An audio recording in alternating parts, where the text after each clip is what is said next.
Moi j'ai grandi pas loin d'ici, donc forcément le Lyon le connaît. Et puis surtout c'est qu'il y a eu une grande fête ici en 1984. Et c'était l'occasion du premier grand concours de danse en Europe, et donc en France. Et on avait la chance d'y participer avec des copains du coin. Mais il y avait plusieurs choses, je ne sais pas du tout, est-ce que c'est le département, la région, mais il y avait l'idée de célébrer les forts autour de Paris. Et avec des thèmes assez particuliers, précis. Et il y avait, je me rappelle, il y avait un endroit, je ne sais plus où, à Bagnolet, je crois, il y avait un fort et c'était plutôt du rock. Et je ne sais pas comment, mais heureusement, ici, ça a été du hip-hop. Et donc on avait la chance d'avoir Dynasty déjà à l'époque, les premiers rappeurs, quelques danseurs new-yorkais et tous les danseurs du coin, évidemment. Voilà. À cette époque-là, on commençait à s'intéresser au hip-hop. On a vu les grands déjà s'y mettre.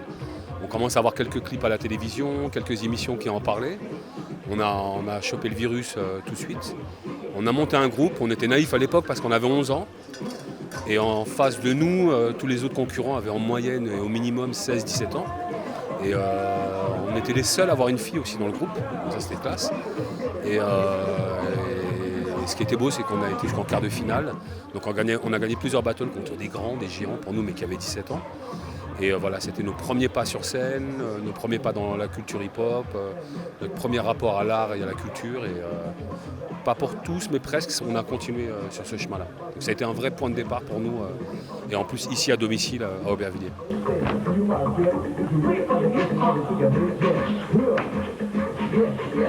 Pour moi, c'était complètement déterminant. C'était les premiers frissons sur une scène. Peut-être les premiers applaudissements, une première valorisation de quelque chose qu'on a fait, qu'on a travaillé dans notre coin et qu'on vient montrer après. Et ouais, pour moi, c'était complètement déterminant. C'était le point de départ.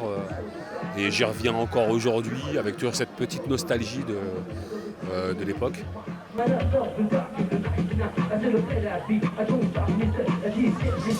génial. La photo juste derrière.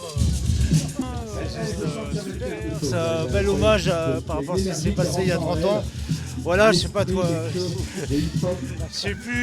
suis plus bavard avec mes platines qu'au naturel. Voilà. Qui l'eût cru? En fait, cette image a été faite en 84. Moi-même, j'aurais pas parié sur l'avenir du hip-hop, mais 30 ans après, le hip-hop est bien vivant. Et il y a plein de portes d'entrée en fait sur cette image.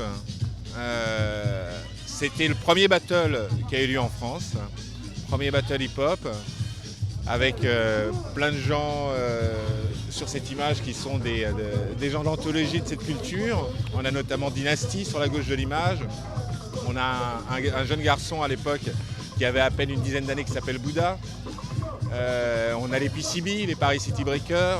Et puis sur la droite de l'image, la troisième composante de cet art urbain qui est le graphe.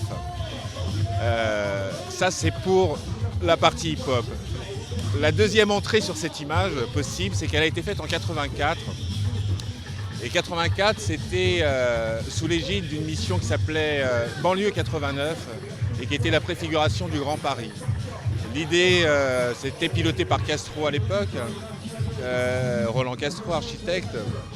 Et l'idée était d'avoir des points d'entrée par la culture vers la banlieue et de préfigurer à travers des actions culturelles sur l'ensemble des forts de la région parisienne ce que pouvait être la ville élargie, ce que pouvait être le Grand Paris finalement. 30 ans après, c'est quelque chose qui maintenant se concrétise. Donc voilà, il faut 30 ans pour faire une ville, ou la penser en tout cas. Il faut 30 ans pour que les hip-hop se soient imposés partout sur le monde. Donc c'est un anniversaire que nous fêtons avec grand plaisir.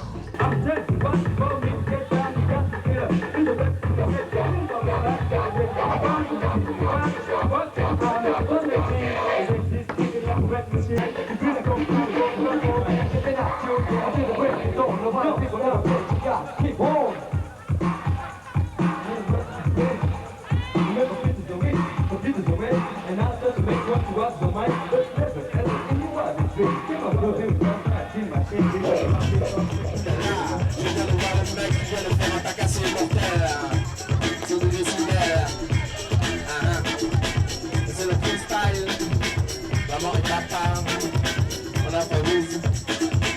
Hey, so, sugar. qui te regarde là-haut. Ce mec est super chaud.